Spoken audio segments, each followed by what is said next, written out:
duda muy interesante abordar esta noche.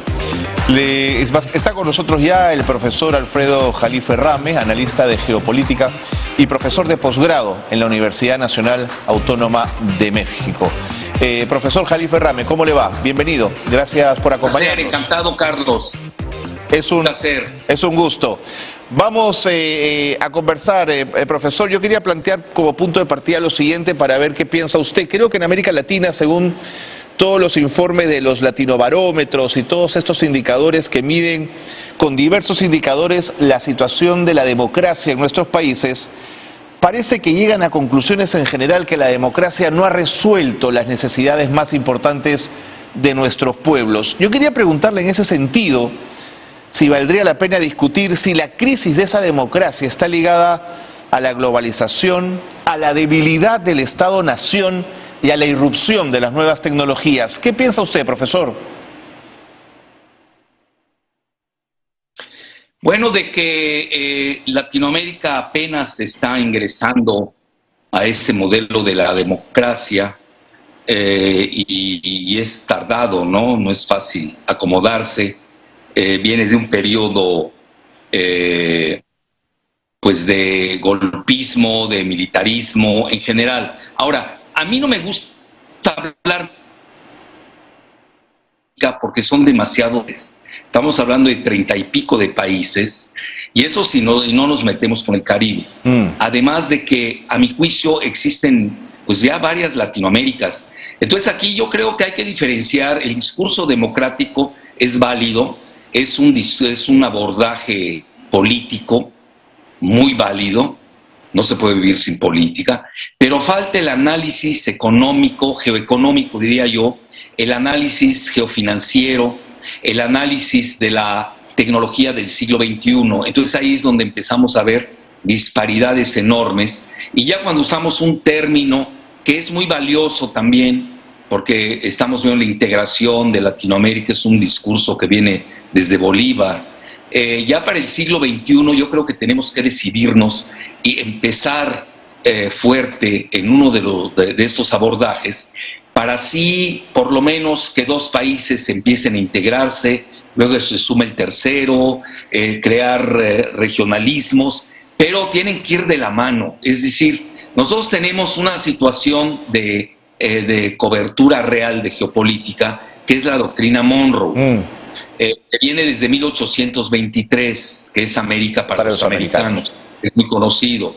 Y ahora tenemos en el siglo XXI, a nivel geoeconómico, la irrupción de China, claro, con toda su fuerza tecnológica y financiera, que ya penetró en Sudamérica y es más fuerte que el mismo Estados Unidos, cuando Centroamérica está en disputa. Ahora, yo le hablo de mi país, Carlos, que es México. Nosotros hablamos ya de un TEMEC, un tratado México, Estados Unidos, Canadá. Estamos usando un término neoliberal de la globalización, que es Norteamérica. Ojo, Norteamérica no es Centroamérica. Y ahí es donde México pues entra a una, yo diría, una ruptura conceptual entre sus anhelos históricos válidos, con su realidad geopolítica desde el punto de vista geoestratégico con Estados Unidos y la doctrina Monroe. Luego, nuestra realidad geoeconómica, el famoso Tratado de México, Estados Unidos y Canadá, donde vemos que México se alía a dos países que son miembros de la OTAN y que están librando ahorita una guerra con Rusia.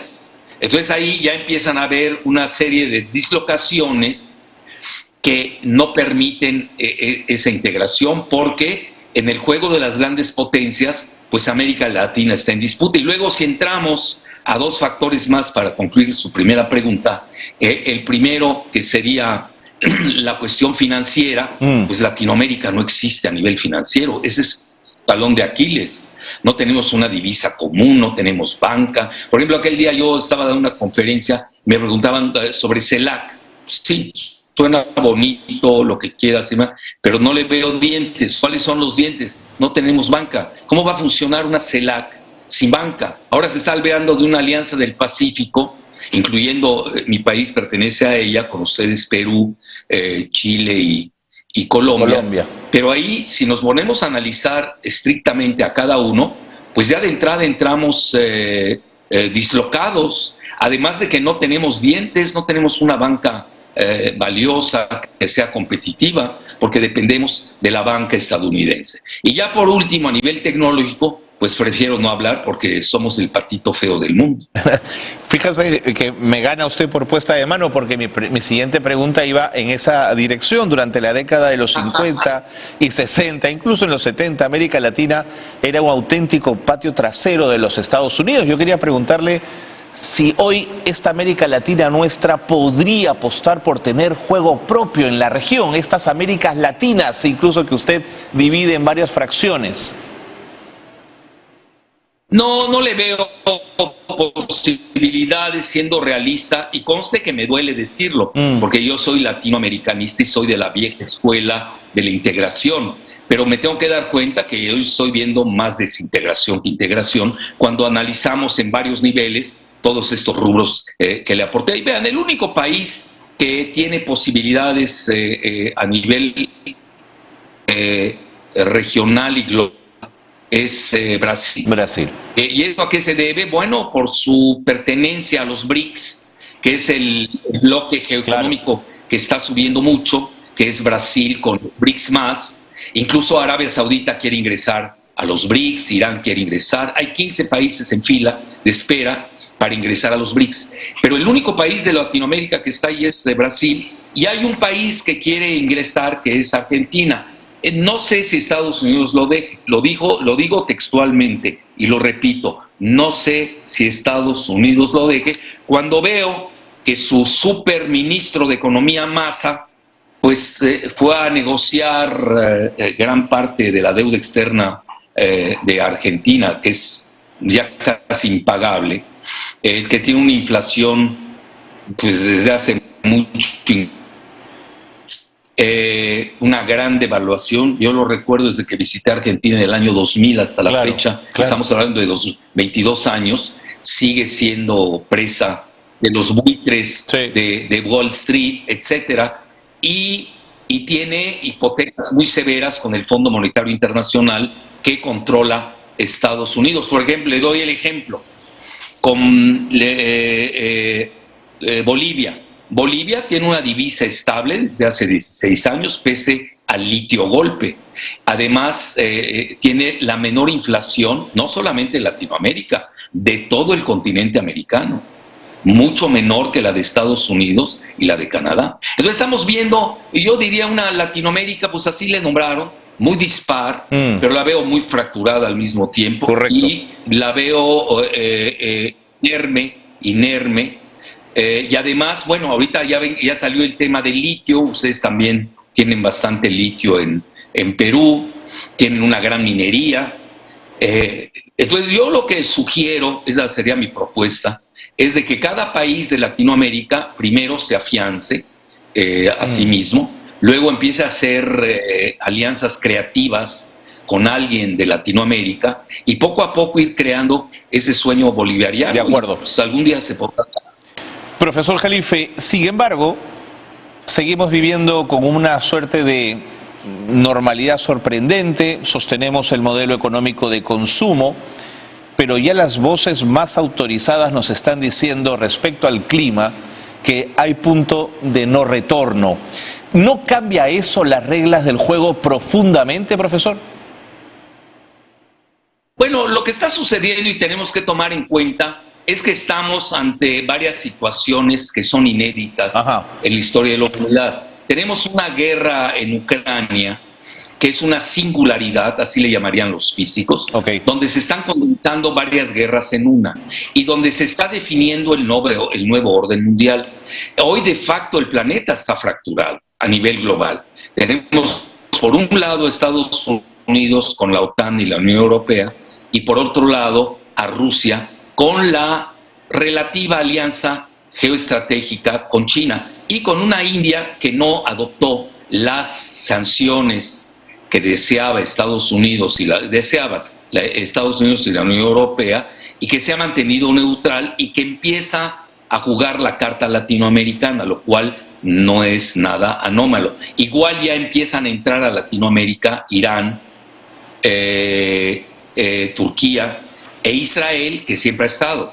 ¿Por qué? Porque Estados Unidos usa a Israel como su asociado. Esa cosa a veces se nos olvida y la perdemos de vista. Entonces yo ahora veo que estamos yendo, esa es mi muy humilde opinión y es la hipótesis que yo he estado manejando, estamos ante la nueva definición del nuevo orden mundial entre un bloque que maneja todavía el globalismo neoliberal y a un nuevo bloque que no lo acepta y que desea el multilateralismo soberano, que de eso versó la cumbre en Samarcanda, en Uzbekistán, precisamente donde acudió el grupo de Shanghái, conocido por sus siglas en inglés como SCO, que quiere decir Shanghai Cooperation Organization, que se acaban de reunir en Samarcanda, y donde ahí se da un trazado, pero ahí lo veo más de género regional, pero que va a empezar a tener imbricaciones en varios puntos del planeta, sobre todo África y Latinoamérica, y ahí se puede empatar y acoplar con los BRICS. Eso es importante lo que estoy diciendo. Sin duda. Porque ese acoplamiento con los BRICS hace que Brasil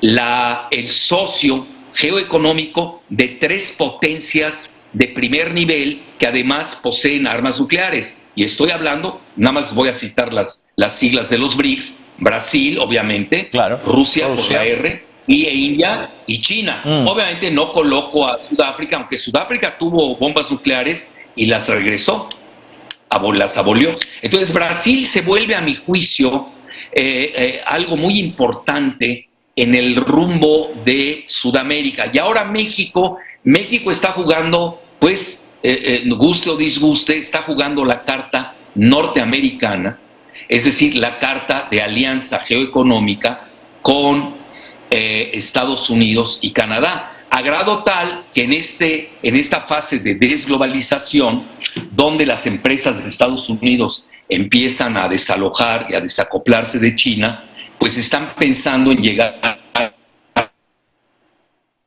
el término de acuerdo. Que económicamente le están llamando el nearshore. Antes se manejaba en la globalización el offshore, es decir, lejos de la costa.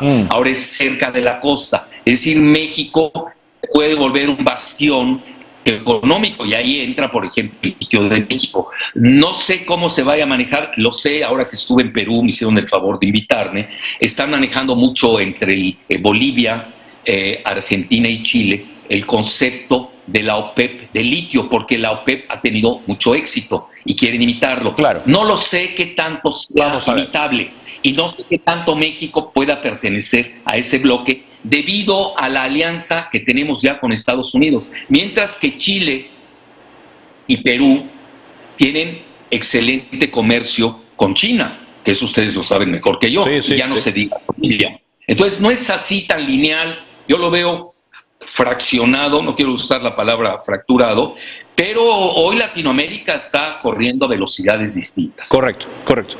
Profesor Jalife, ha sido un gusto conversar con usted. Muchas gracias por habernos acompañado. Quedamos, si a usted le parece, para una próxima conversación para seguir ahondando en estos temas tan, pero será maravilloso y un placer estar con un entrevistador tan inteligente. Gracias, señor. Muchas gracias. Hasta la próxima. Un placer. Gracias. Alfredo Jalife Rami ha estado con nosotros, analista en geopolítica y profesor de posgrado de la Universidad Nacional Autónoma de México, que nos ha acompañado dándonos esa mirada amplia de la geopolítica. Hace poco estuve en el Perú conversando con la gente del CEPLAN.